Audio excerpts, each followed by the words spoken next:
Of amendment act 2025, जो एक लंबी चली बहस के बाद, देर रात तक चली बहस के बाद, नेताओं के भाषण, नेताओं का डिबेट, आरोप प्रत्यारोप के बाद रूलिंग पार्टी और ऑपोजिशन पार्टी में बहसबाजी, डिबेट, आरोप प्रत्यारोप के बाद सर इस देश में झगड़े पैदा करने का काम बीजेपी करना चाहती है और ऑपोजिशन पार्टियों का डिमांड, उनकी मांग ताक पर रखते हुए और जिस माइनॉरिटीज के लिए, जिस मुस्लिम समाज के लिए ये बिल बनाया जा रहा है, उन मुस्लिम समाज की डिमांड को, उनकी मांग को नजरअंदाज करते हुए बहुमत के दम पर, बहुमत के बल पर ये सरकार ने ये कानून पास करा लिया। दोनों हाउस में, लोअर हाउस में भी और अपर हाउस में भी, यानी लोकसभा में भी और राज्यसभा में भी। और याद है कि union home minister Amit Shah ने क्या कहा था कि यह संसद का कानून है, हर एक को मानना ही पड़ेगा। संसद का कानून है, सबको स्वीकार करना पड़ेगा। संजीव खन्ना ने इंटरिम ऑर्डर पास कर उस पर स्टे लगा दी है।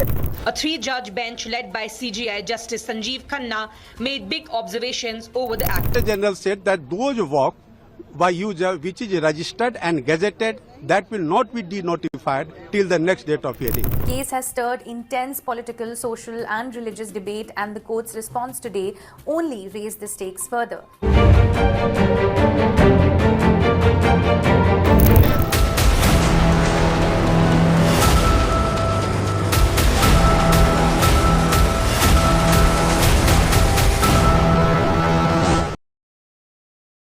वाइस प्रेसिडेंट जगदीप धनखड़ ने कहा कि आर्टिकल 142 का मिसयूज कर रही है सुप्रीम कोर्ट, और उन्होंने आगे जाकर कहा कि article 142 has become a nuclear missile against democracy. ये उन्होंने बहुत बड़ी बात और बहुत बड़ा इल्जाम लगाया सुप्रीम कोर्ट ऑफ इंडिया पे। पहले हम बात करते हैं उस इंटरिम ऑर्डर की जिसमें सुप्रीम कोर्ट ऑफ इंडिया के chief justice of India Sanjiv Khanna और उनकी बेंच ने क्या इंटरिम ऑर्डर पास किया है। 3 पॉइंट इंटरिम ऑर्डर। पहले कहा गया Waqf by user, Waqf by user, ये क्लॉज को लेके, इसमें संशोधन को लेके इतना विवाद क्यों है। तमाम मुस्लिम ऑर्गेनाइजेशन, तमाम मुस्लिम संगठन और अलग अलग तबके के, अलग अलग फिरके के जितने भी मुस्लिम ऑर्गेनाइजेशन इंडिया में, सबने इसका विरोध किया है, पुरजोर विरोध किया है, और तमाम लोगों ने यह मांग की है कि वफ बाय यूजर खत्म नहीं होना चाहिए, क्योंकि प्रेजेंटली जो संशोधन किया है उसमें वफ बाय यूजर को खत्म करने का प्रावधान है। अब इससे क्या होगा, क्यों होगा, कैसे होगा, ये हम आपको बताते हैं।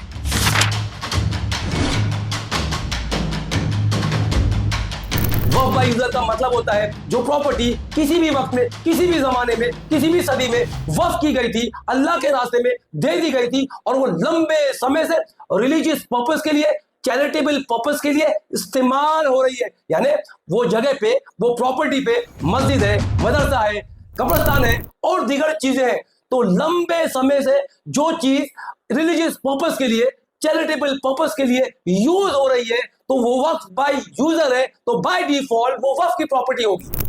यानी जिस किसी ने भी उस वक्त में, उस जमाने में अपनी प्रॉपर्टी, अपनी खुद की जाती प्रॉपर्टी अपनी मर्जी से अल्लाह के रास्ते में वक्फ की गई थी, और उस जमाने में ना कोई लिखा पढ़ी थी, ना कोई कागजात था, ना कोई डॉक्यूमेंट था, ना कोई डीड है, ना उसकी रजिस्ट्री हुई है, ओरल तरीके से वो चीज वक्फ कर दी गई है, यानी वो वक्फ की प्रॉपर्टी ही है। और ऐसी तमाम प्रॉपर्टी वक्फ की प्रॉपर्टी ही रहेगी, even if there isn't a formal written declaration of waqf by the owner. यानी अगर ये चाहे कोई रिटन डॉक्यूमेंट, कोई रिटन डीड, कोई डिक्लेरेशन, कोई पेपर, कोई रसीद मौजूद नहीं है, तब भी वो प्रॉपर्टी वक्फ की ही कहलाएगी। जो बीजेपी की मोदी सरकार ने जो इसमें संशोधन किया है, वक्फ बाय यूजर का क्लॉज हटाकर उसमें यह कहा है कि वो ही प्रॉपर्टी वक्फ की मानी जाएगी जिसकी डीड मौजूद है, यानी जिसकी लिखा पड़ी हुई है, जिसकी डीड है, जिसका पेपर्स है और जिसकी रजिस्ट्रेशन हुआ है, वो प्रॉपर्टी वक्फ की मानी जाएगी। और जो प्रॉपर्टी वक्फ बाय डिक्लेरेशन, यानी बाय ओरल डिक्लेरेशन, यानी जुबानी तौर पर वक्फ की गई है, जिसकी कोई लिखा पढ़ी नहीं है, जिसका कोई कागजात नहीं है, जिसकी कोई डीड नहीं है, जिसकी कोई रजिस्ट्री नहीं है, वो प्रॉपर्टी वक्फ की नहीं मानी जाएगी। तकरीबन 4 लाख एकड़ से ज्यादा प्रॉपर्टी आज के वक्त में वक्फ की ऐसी है जिसकी कोई डीड नहीं है, जिसका कोई रजिस्ट्रेशन नहीं है, जिसका कोई डॉक्यूमेंट नहीं है, जिसका कोई पेपर्स नहीं है। ये तमाम प्रॉपर्टी यानी वक्फ के हाथ से चली जाएगी। इसीलिए कहा जा रहा है कि वक्फ बाय यूजर में संशोधन करके, ऑल्ट्रेशन करके, ये जो अधिकार मुस्लिम समाज का है उसकी जमीन पे, उसकी वक्फ की जमीन पे, जो किसी ने किसी जमाने में किसी वक्त पे अपनी मर्जी से चैरिटेबल पर्पस के लिए, रिलीजियस पर्पस के लिए अल्लाह के रास्ते में दे दी थी, ऐसी तमाम प्रॉपर्टीज को बीजेपी की मोदी सरकार अपने कब्जे में लेना चाहती है। इसीलिए ये क्लॉज यानी वक्फ बाय यूजर को लेके इतना विवाद है। इसीलिए मुस्लिम समाज का कोई भी तबके को ये मान्य नहीं है, ये एक्सेप्टेड नहीं है कि वक्फ बाय यूजर को हटा दिया जाए। तो अगर ये वक्फ अमेंडमेंट एक्ट जो ऑलरेडी दोनों हाउस में पास हो चुका है और अगर ये कानून बन जाता है और ये कानून लागू हो जाता है तो ऐसी हजारों लाखों प्रॉपर्टीज है जो ऐसे वक्फ के लैंड पे है जिसकी कोई कागजात नहीं है, जिसकी कोई डीड नहीं है, जिसकी कोई रजिस्ट्रेशन नहीं है, और ये वर्बल डिक्लेरेशन यानी जुबानी तौर पर की गई प्रॉपर्टीज है और उसमें बहुत सारी प्रॉपर्टीज पे मस्जिद है, मदरसे है, कब्रिस्तान है। तो ये तमाम चीजें वक्फ के हाथ से, मुस्लिम समाज के हाथ से चली जाएंगी। और यूपी के सीएम योगी आदित्यनाथ ने तो इसकी तैयारी भी कर ली है कि ये तमाम जमीनें जो इस तरीके की जमीनें हैं जिसकी कोई डीड नहीं है, ये तमाम वक्फ के हाथ से ले ली जाएंगी और सरकार अपने अंडर में लेगी और उसमें दीगर चीजों बनाई जाएंगी। इसी पे स्टे लाते हुए chief justice of India Sanjiv Khanna ने कहा कि Waqf by user will not be denotified until the next hearing. और ये वक्फ बाय यूजर को लेके इतना विवाद क्यों और किस लिए है हमने आपको बता दिया, और इसीलिए मोदी सरकार चाहती है कि ये वक्फ बाय यूजर को हटा के वक्फ बाय डीड कर दिया जाए ताकि लाखों एकड़ प्रॉपर्टी जो वक्फ की है वो सरकार अपने ताबे में ले और अपने पूंजीपति दोस्तों को उसे भेज दे। दूसरा जो सुप्रीम कोर्ट ने जिस पॉइंट पे स्टे किया है वो inclusion of non Muslims in Waqf board. Waqf amendment act 2025 में नॉन मुस्लिम्स को वक्फ बोर्ड के अंदर, वक्फ बोर्ड के इंस्टीट्यूट में शामिल करना, यानी सेंट्रल वक्फ बोर्ड, स्टेट वक्फ बोर्ड और वक्फ ट्रिब्यूनल्स में तमाम जगहों पे नॉन मुस्लिम को शामिल करना। जो पहले की वक्फ अमेंडमेंट एक्ट 1995 है उसमें यह था कि जो चीफ एग्जीक्यूटिव ऑफिसर था वो ऑलरेडी मुस्लिम ही रहेगा, लेकिन इसमें इस प्रावधान में इस जो मोदी सरकार ने इसमें संशोधन किया है वो क्लॉज को हटा दिया है कि ये जरूरी नहीं कि जो चीफ एग्जीक्यूटिव ऑफिसर रहेगा वो मुस्लिम ही रहेगा। आप सोचिए कि मुस्लिम ट्रस्ट है, मुस्लिम बोर्ड है, ये वक्फ की प्रॉपर्टी है जो रिलीजियस पर्पस के लिए दी गई है, इसमें जो चीफ एग्जीक्यूटिव ऑफिसर रहेगा वो नॉन मुस्लिम रहेगा। नए एक्ट के हिसाब से वक्फ परिषद में 22 सदस्य में से 8 मुस्लिम होंगे, इसमें से 2 जज होंगे जो हो सकता है कि मुसलमान ना हो। ऐसे में बहुमत गैर मुसलमानों का होगा, इससे संस्था का धार्मिक चरित्र कैसे बचेगा? ये chief justice of India Sanjiv Khanna की बेंच ने सॉलिसिटर जनरल तुषार मेहता जो भारत सरकार को रिप्रेजेंट करते हैं उनसे पूछा, तो अगर ऐसी बात है तो क्या हिंदू मंदिर बोर्ड में, हिंदू मंदिर ट्रस्ट में नॉन हिंदूज को शामिल किया जा सकता है?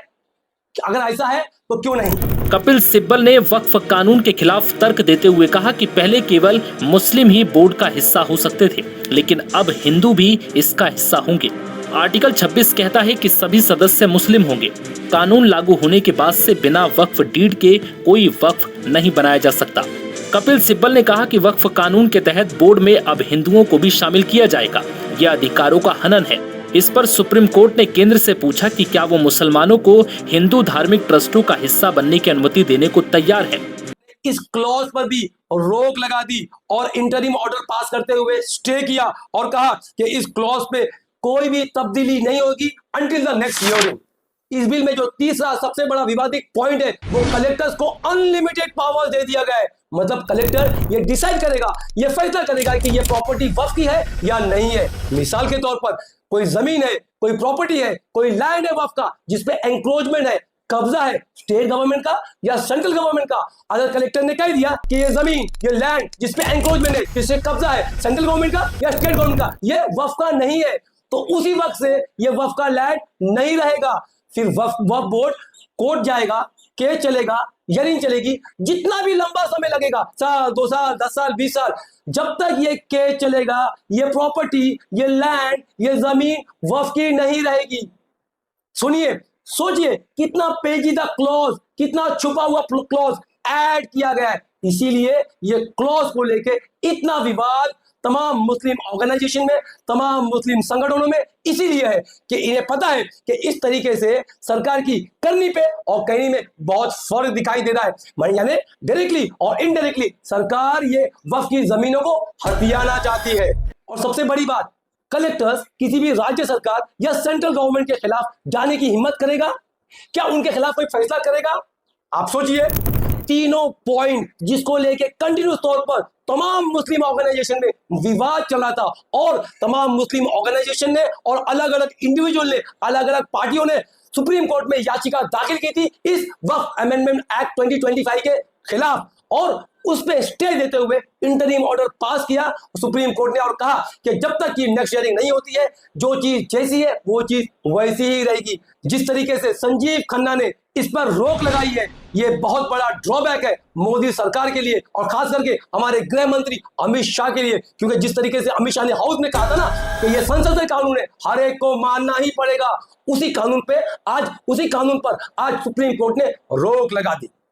Chief justice of India Sanjiv Khanna और उसकी बेंच को पूरे देश में ट्रोल किया जा रहा है, खास करके बीजेपी आईटी सेल द्वारा। आप सोचिए कि सुप्रीम कोर्ट की गरिमा को ताक पर रखकर उसके सुप्रीम कोर्ट के वरिष्ठ जज यानी चीफ जस्टिस ऑफ इंडिया को ट्रोल किया जा रहा है और अपशब्द का इस्तेमाल किया जा रहा है, वो भी बड़े बड़े दिग्गजों द्वारा। Vice president of India Jagdeep Dhankhar ने कहा कि people are losing hope in judiciary, जजेस are acting as super parliament in democracy, court can't direct the president, article 142 is used as nuclear missile, supreme court of India dictating the orders now. ये कौन कह रहा है?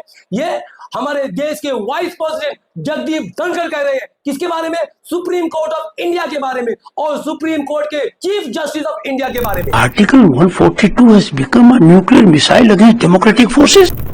आप सोचिए, तो troll army को, बीजेपी आईटी सेल को एक मौका मिल गया। वाइस प्रेसिडेंट जगदीप धनखड़ ने कहा article 142 is used as a nuclear missile against democracy. उन्होंने कहा कि आर्टिकल 142 संविधान का न्यूक्लियर मिसाइल की तरह यूज किया जा रहा है डेमोक्रेसी के खिलाफ, संविधान के खिलाफ, हमारे भारत के लोकतंत्र के खिलाफ। ये कितना बड़ा स्टेटमेंट उन्होंने दिया, आप सोचिए। ये हमारे भारत के संविधान का वही आर्टिकल 142 है जिसका इस्तेमाल कर उस वक्त में हमारी सुप्रीम कोर्ट ऑफ इंडिया ने उस वक्त में फैसला किया था राम मंदिर बनाने का। आप सोचिए, और मस्जिद को 5 एकड़ जमीन देने का। उस वक्त में हमारे देश के प्राइम मिनिस्टर मोदी जी ने हमारे न्यायपालिका का, सुप्रीम कोर्ट का शुक्रिया अदा किया था और कहा था कि न्यायपालिका ने हमारे न्याय की लाज रख ली। मैं आभार व्यक्त करूंगा भारत की न्यायपालिका का, जिसने न्याय की लाज रख ली। तो जब उस वक्त की बात आती है, आर्टिकल 142 जब उस वक्त में इस्तेमाल हुआ था राम मंदिर बनाने के लिए, तो वो उस वक्त में न्यूक्लियर मिसाइल नहीं था और आज वो आर्टिकल 142 न्यूक्लियर मिसाइल बन गया है। बीजेपी के सांसद निशिकांत दुबे ने बहुत बड़ी बात कही। उन्होंने कहा कि जितने भी गृह युद्ध यानी सिविल वॉर इस देश में चल रहे हैं, उसका जिम्मेदार चीफ जस्टिस ऑफ इंडिया है। इस देश में धार्मिक युद्ध भड़काने के लिए केवल और केवल सुप्रीम कोर्ट जिम्मेवार है। सुप्रीम कोर्ट का एकमात्र उद्देश्य है show me the face will show you the law.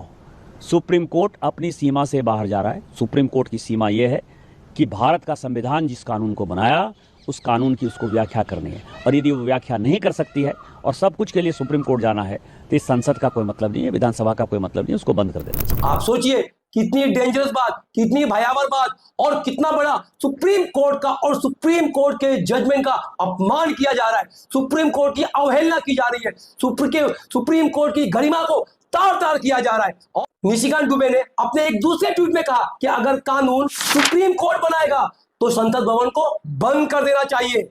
अगली सुनवाई 5 मई को है। जब तक ये तमाम चीजें होल्ड पर रहेगी एज इट इज। अब देखने वाली बात है कि 5 मई को क्या होता है।